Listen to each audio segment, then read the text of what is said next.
The topic today is road funding, but it may as well be any other topic before this legislature because the default solution is always the same: increase our taxes. Against the backdrop of rising price of gasoline, groceries, and health care, we now add the rising price of government to the pocketbooks of our citizens. It appears that the American citizens have grown accustomed to the increasing cost of federal government, since the default fiscal policy options for the federal government are to print more money, borrow funds, or simply monetize our debt. We often don't experience the full impact of irresponsible federal fiscal policies. Future generations will experience the full impact.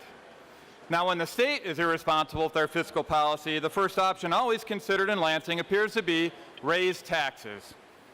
When I began my service as a state legislator, the state budget was $46.8 billion. Now, less than 4 years later, the latest budget proposal came in at $52.1 billion. The tax increases proposed for roads, Medicaid, and other priorities would increase the budget to almost $55 billion. That's an increase of 20% over only 4 years. In spite of the burden of these increased expenditures, our economy has been growing over the past 3 years. In fact, since we passed our fiscal year 14 budget, we have had an additional $1.4 billion in general fund revenue available for distribution. Of this amount, we have allocated $100 million in additional funding to fix a $1.2 billion road problem. Instead of putting additional money towards roads, we have increased funding for film credits, expanded early childhood programs struggling to find enough children to drain existing funds, and fixed potholes in the Medicaid expansion legislation. Furthermore, the fiscal year 14 budget featured $631 million in one-time expenditures of general funds.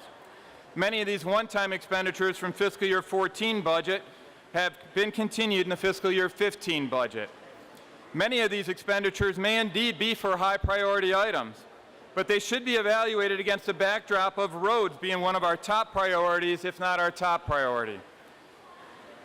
We need to have a serious discussion about spending priorities.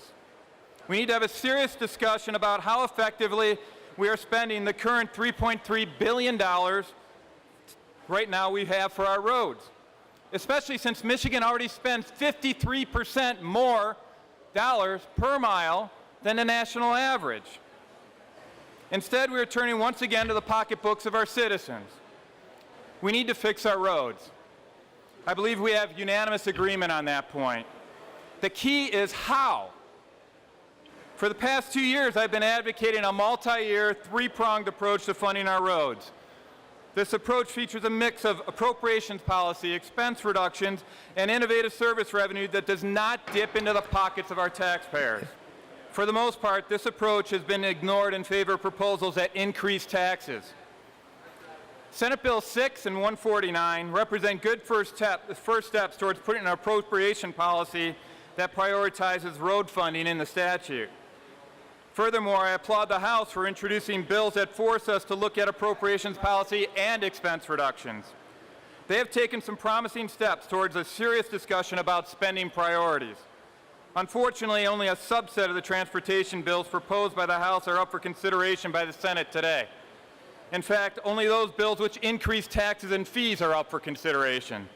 I would prefer to have a serious discussion about bills that focus on expense reduction and appropriations policy. Our economy is finally growing again after the lost decade. More tax increases will slow this growth.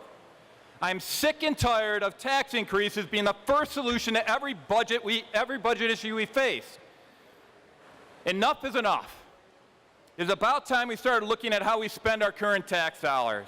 We need to stop growing our government and start having a serious discussion about expenses. We need to respect the burden that increased taxes place upon our citizens. We need to respect the burdens that increased fuel prices, increased food prices, and increased health care prices have on our families. Our first response to any budget issues should be to reduce expenses, not take more money from the pockets of our citizens. Families in Michigan have been tightening their belts for years. It's about time that the government did likewise.